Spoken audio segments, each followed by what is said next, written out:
kitchen under pressure. As you can see, we're not in the kitchen, we're not under pressure. There's no instant pot videos happening today. What is happening today is a review of a Weber Spirit 2 E-210 propane model barbecue. Purchased it yesterday and put it together last night.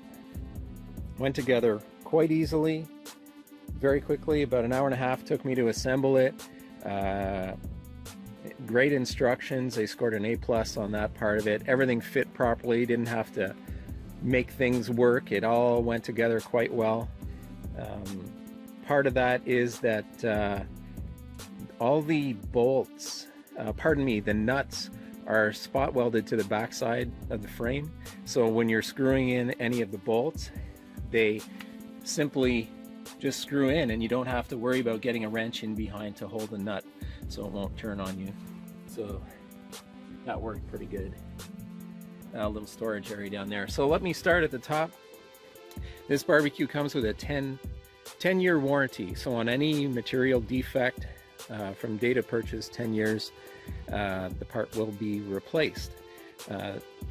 It has an enamel coated steel top, cast aluminum sides. Unit is available in black, red, or blue. Used to be available in ivory. That model has now been discontinued, although there was still some in the store, but we chose to go with the red. Choice my wife made. And side tables are stainless with plastic ends, hooks on the end to be able to hang brushes and utensils of all kinds. The right side is solid, does not move. The left side actually folds down. I'll show you that. Folds down. And also when you bring it up, you can use it as a to be able to lift and move the barbecue. The front panel is stainless steel. You've got your electronic igniter, low, medium, high. Starting mechanism is here on the left. You use the left burner, to start. Down below we've got, like I said, nice steel frame, very solid. Plastic wheels, not a lot of plastic on this unit, just the ends of the tables, the knobs, the handle, feet, and wheels. The rest is all steel, aluminum, or stainless. There's the igniter control is in here, and it is ran by a AA battery that is right in that spot. Another little nice feature I noticed when assembling is they had these little clips that held all the wires for the igniter up and out of the way so they weren't dangling down. I thought that was a nice feature as well. Something that I don't have but is an option is the iGrill 3 from Weber. And you would just pop this out of here and the iGrill 3 module would snap in here, and you would have probes that would go to your meat on the barbecue, whatever you're cooking, and you would download an app, the iGrill 3 app, and then to your smartphone, and you'd be able to get messages wirelessly sent from the module to your iPhone telling you what temperature your meat is at, so you can take it off when you like it.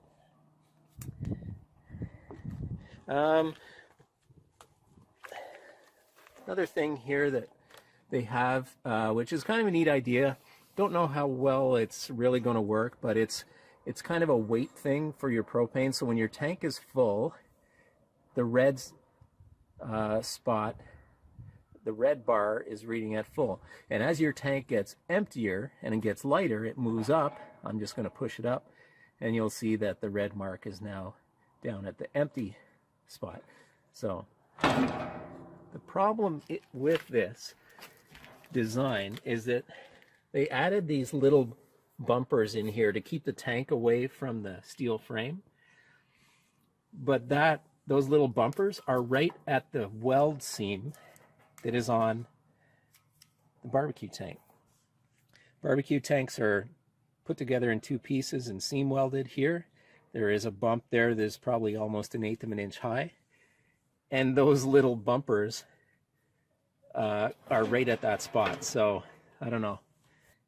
So the other thing that I thought was really, really a good idea is the fact they have gone with the rubber hose, typical rubber hose, but to this point where there is a union mounted on the steel frame, and then from there on it's a corrugated hose, and the corrugated hose is obviously metal.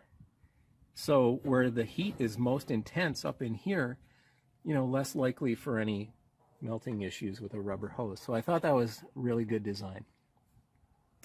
There's a little glimpse of the back, not much to see back here.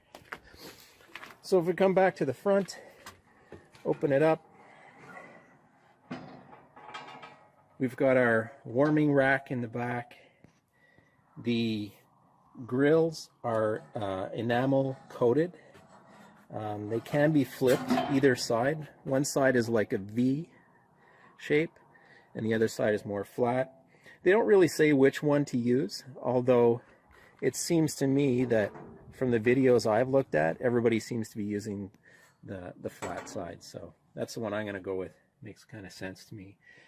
Then we have the flavorizing bars, or I think they call them that, something like that, flavor bars,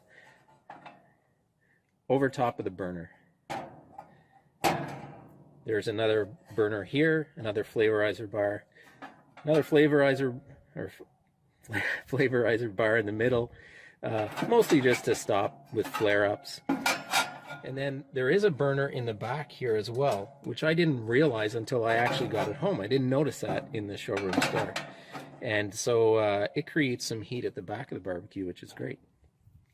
Down in the bottom, there is like a diffuser deflector so that your stuff that falls down doesn't fall and drop directly into the grease drip tray, which can help reduce flare-ups and fires. I'll show you that grease tray, which simply slides out. There you go. It's your typical Weber aluminum trays that can be purchased in, I think they come in 6-packs. All right, so we'll put that back. So there's the burner, all cast aluminum in here. Cover that back up. The igniter is down in, just right in here, and you can hear it. We didn't need a really big barbecue here. Because this side folds down, it kind of slides into a corner quite easily. And I think it's going to be just fine for what we need. I definitely give it an A. The only thing I don't like is really that tank holder on the side, but